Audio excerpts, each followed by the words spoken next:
production presenting Roman Father. Gila yome bonameto aduma chadipi obiazi obiani nido. Roman Father Mo Mary aduma shauma Roman Father Lion enu Mary asum drinkam Edie na metiti Bema una medical ba ho Edie na metiti eti ade mo ye na mantem hai eye mo fe Debi me ba ma menkasa me nim wakasa kasa awale ba ko amware aden enu nipa no beka kire me hwe asem a yese ugina ha oka say oba de takra ba adwumum e de fa wo hene of the farm to on the kan yes ade tie empemu asem dem asem no ye kana bonten na wo so ugina ha ana wo kwan ana ohwan krom ana oyesi aden de wawu wonum kata woto de wawu no wonum kata woto ada na mama nyame asofo bresa medical ka kire me se mu rozo kura monse mu mompa ye monse rozo yi na momfa mo hia se mto enu Mary ani no mfa mani doba Jesus Christ na mo apedie bia onyama aden ana mu kasa ma ne obi ate agimi abo mamane aden de na moji o kan obi kura na nkofo ndi echi ma so no se mo pamo akra obi beka se Kristo ni so sem se munti obi kase wonso nyame da wo se nipa no due what due pa obi hwe o se wonti me nso nyame Bible si due pa Father me de se me dem nim se me yire ni me yire ameneneti am nim se problem bi anya dey anyhow but suban ya woda na di chemni problem wo ho ka tere me ba me musa wasem oba problem be no problem makum nipa makum nipa bema ade ebio me ne mo kasa ade ebio ya oba ya oni e kasa ye me akura so me na ye dey akasa ye hwe na sumdue emra sumdue ne ade tinya na me twem akwa na me se me ko anim wo se an ba bia wo kɔ no wo so ni mema ne kohia e ma na na o mu kohia o se de kasa no me menu aduane nya san so me mfa roba ne konsu ho menu aduane me na me menu aduane na de wo de aburochire mra ibi ba ade ye wo Ghana o wo de aburochire mra e ba ha ade me hu su bada ye nyina na ye tena se wa ha na wo se o fa me se wunu aba me ujitu mesro me ba wa kan de awi kasa o fa me se wunu aba na me so me fa wo se menu aba e ma no se de enti na mo awale no mo ten no wo mume se de wodi matam na me ba ana wo fa wo se nuaba na wo so wa fanse nuaba e wo kwan ba so e wo se mi munu wo fia ha enema bi ekokoso no wompe na afi so asem dada ye wo ho aye mienu ye miensa nyina asofo ye hwe ho na ya den ade me be ma wo makum nipa oh krawa de ye yade o de twen ne krawa da bi kasa enti no mi ye nyane ye fa ye ntuye na ye nya nuaba ne nuaba ma wo fia ha na msesa waka ne sa se ye nya ma mienu e wo fia ha dia ma mienu misi nuaba ma ne nuaba o de mesrew meba o tirem ye ana ye den fada ne sa dia ye ncha adwuma no na ye nye se de be ya me ho be henha me ama so ho se ma ye ma mienu nti fada ye nya ma o na wono meba se wo se onye nuaba ne nti wono wo free se mami nkasi mbichiro he ebinum de entokwa wo mu pa o but omo mo obi anti o ehuru a edo hukunu no ensohwe ana yade na abeto no kwan mu ama waye krawa wo de ne se wo bepa duro bi na oba aboso ne de hukunu achi nyame pa wote wo ya brante ne ho sisi no so wonyini enti bia na bibi na akote ba yira ho mama na mo akase na mo mpe ano sibre ne ko ba se o ye krawa ana untimi mu adwuma ana ewu ana me de takra baba adwumum ade na takra wo sa ade akoba adwumum ase ade akofa wura sebe ni boho so na ufri se o pese o ye den inde me hu ni foforo no na me ye na ya agura mudi na agura mudi ni mpaso no na mo beka na bonje on kan ye fada de o chese me hu ni ho Anam so wuhia me foforo na me ho wo ho. Tama na de takra ne. Woni ne hia ne wo. Na wo ho. Na ye den na abasa. Takra ne yesa. E ma de ne ye de AGYAKOO bro so na tia homa ba. Adwon na akunu na akunu. Enti ni se ene ye ka asem kura wo na ese de murder case. Wodi be se me. Murder case to so. Father de say. Ma se da kogye du. Anwa ma na bem. Se de be ma benom. Ama enye sei ne be ye sei. Wono ba ku mienu oso wono bi. Aduro na nyono wa nka. Aduro no ma no.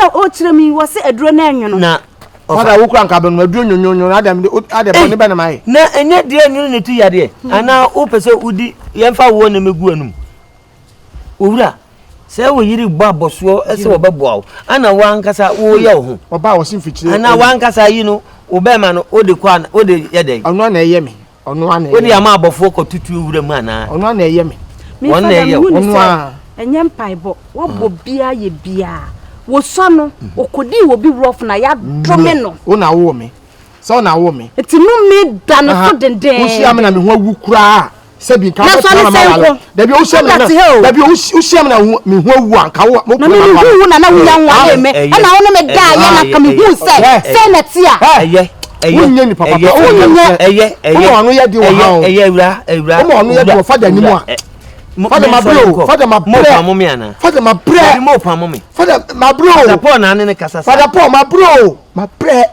Dey we. Me bushie ni ni dey we. So to me wala po sambo. Mo fo ma disire de ento eno mary anim. Obema ne do ba Yesu Kristo ate. Na obisa de nyina wa ya mamo. Na oba se won ko pedro en no se no no ma. O se anwono. Na no me de to mele ni me se ne nana bia wo dwale no ti wan fi mi mpo. Mele. Se ne nana bi ne baba kwa wo.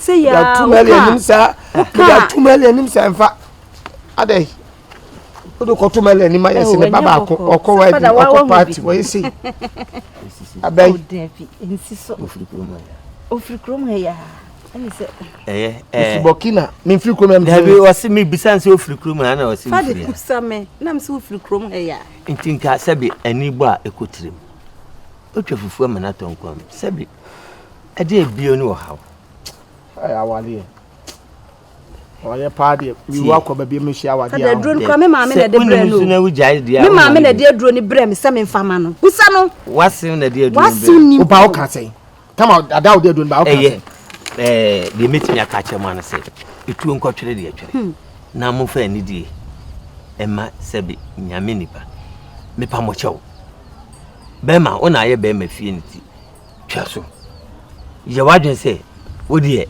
de oban beka bia ubeti ni momoba fa ni die ma okunu se wonka nkyere be ma se on sole mfa pra ye mpra onko so gya no na onu aduane firi se ni ba bi ni bibi na ye nti no woni ne chefi adwuma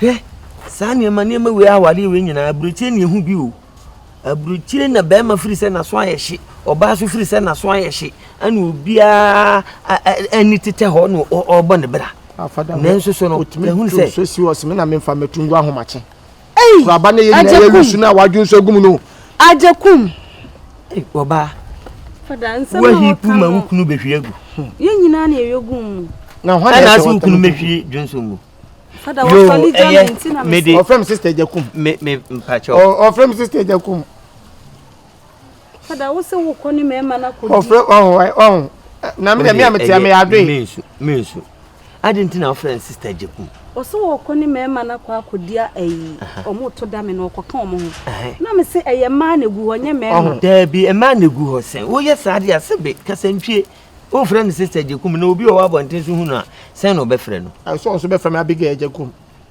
ana Porsche AGYAKOO eye woni Porsche wodi AGYAKOO kwaku AGYAKOO enkyere wunsem bebre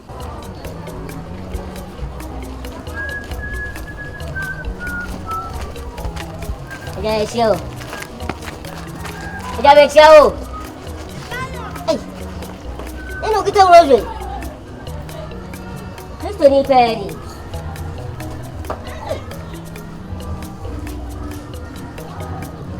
Eja ma du. Se unkuta ulozo. Ena me chiawa wa onfim. Ti me kuta ulozo na won sa kire nwie ya. Na ma je so wo. na siji se mahu se Nyankopon na do be nunsuom nya sa adwen sakra pa bi mtimi nwura wo mu da wo be chia bi mfie wo ha menye so abofunu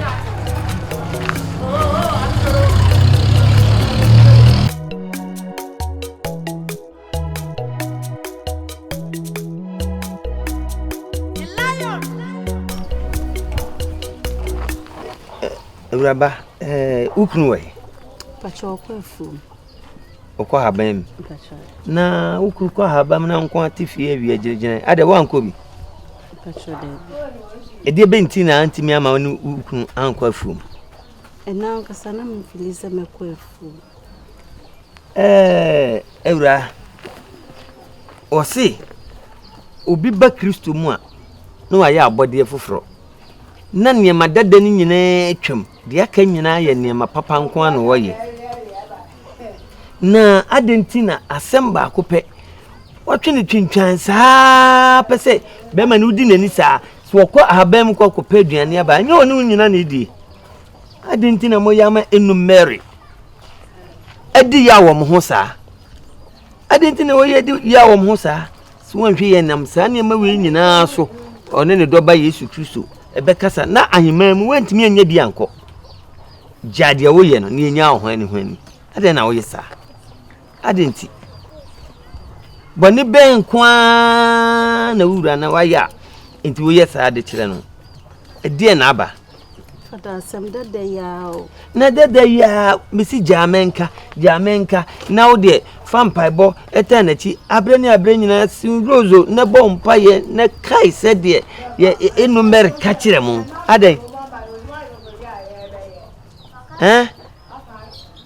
aden ndende bia kai wa mabeme sesi wonu kwa habem na se wonu kwa kwei na bibi kura kwa kwesi a hwane ne boafo ewura bajade o ye enu Mary enye saa na ode tete ye romansum obemu a esese wabra bonyina eye totin eye kron roso ye kura we ade mutimi mfanye bibi kada mde ye ne ma bebre mutimi fa mampae nse roso ne kura we ye den mini mi kunu ntem asem no me ka kire obi a ne ha me nti ya ne ha me se me ka mi kunu mini mi kunu awale se me de mate nanso so no de me ne o kan nyina no ase wabu nuegu asum anko wasum aden asem ba uye Kristoni a Kristom na sese wo fa ede ka asem no ana de oye wiase ni susu wode ni wiase sem ene kana asem wo fa enu Mary aye okra na waje nkwa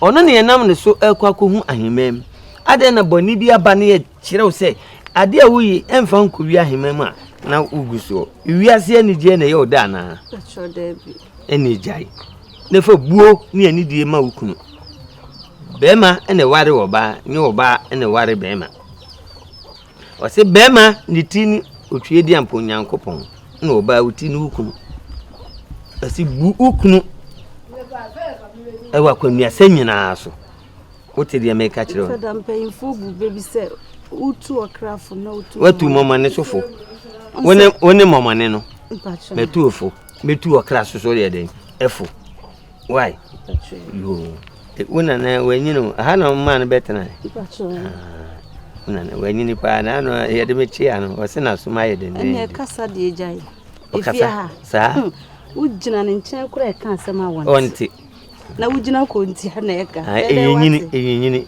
unu Mary ehira no pa nti mrese no mabebo mpaye so ama na mama yo ye bebo mpaye ama ne de odia ne so obekọ ahemem ene meko why na ti de meka no enu Mary som no ye nyese ne som no wonu kunu wonu nua oyonko bi entemba abufu ba montemu a entempa na matwitwa so se de be ya wade sere de beto no doba Jesus Christ dim anim na watimi akọ ahemanu bi why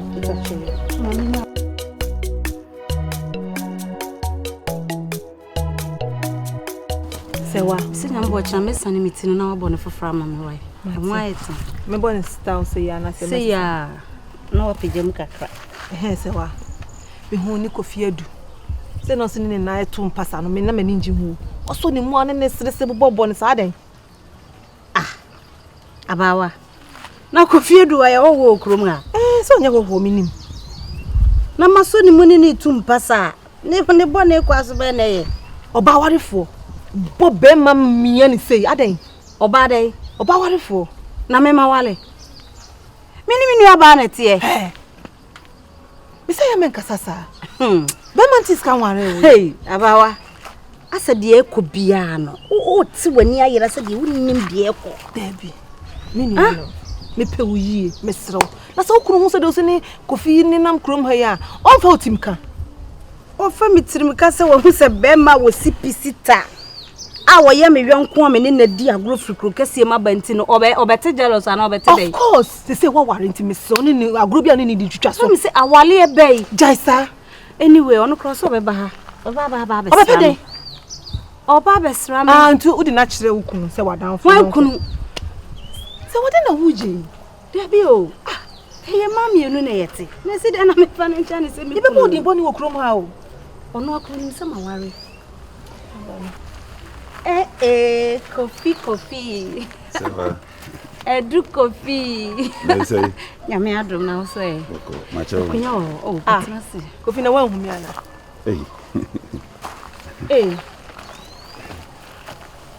Ti wan humi. Mi humi. Na wachia na wanchi mi de wanchia mi bi. Se mi chia mo. O chia bom na so pe man so dodo. Am de ma anti mu. Da wona me kwana. Me no nku ye de na oku. Boko de. Na mi adom. Na so se. Nyame adom. Me kwasra mi ma mi nua no. Anti anima. O ba nyina wonko. Me nko ho. Oh. Na o se me to fa na me kwasra. Eno so ye. O ba na wanko ho no mo be fa otirimuka. Be ka se ye funum ade nko ana ye wo de. E kurase asem. Nze nchianti na bae. Enchanti na bae. Ana ha.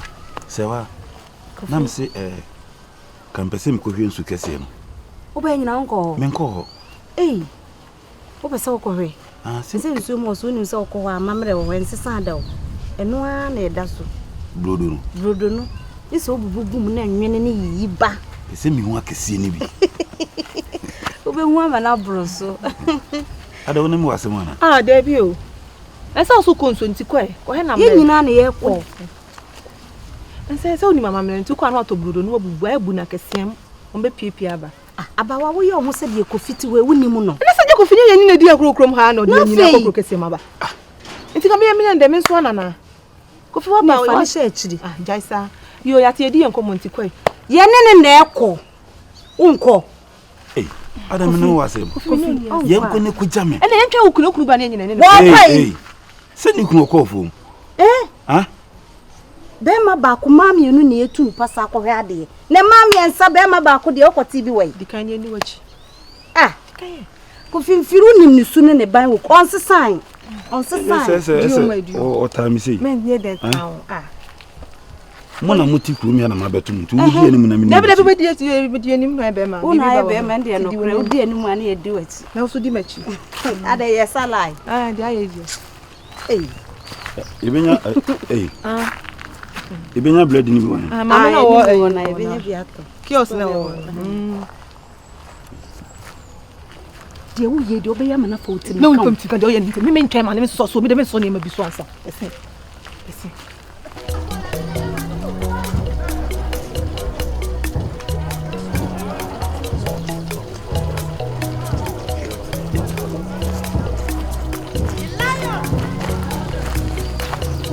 Father Gabriel. Sasa tundesa o. Father Gabriel. Ananya ono. Ono sisi ya notie. Sisi atata won tata na edi o. To de ya metati e bo. Sabu sumi ka kire father say ono mi hwe nanim a won sisa. Asa tramwi. Ya sama na ka kire mu. Na wa chi ne okun. Ye betati ya tada.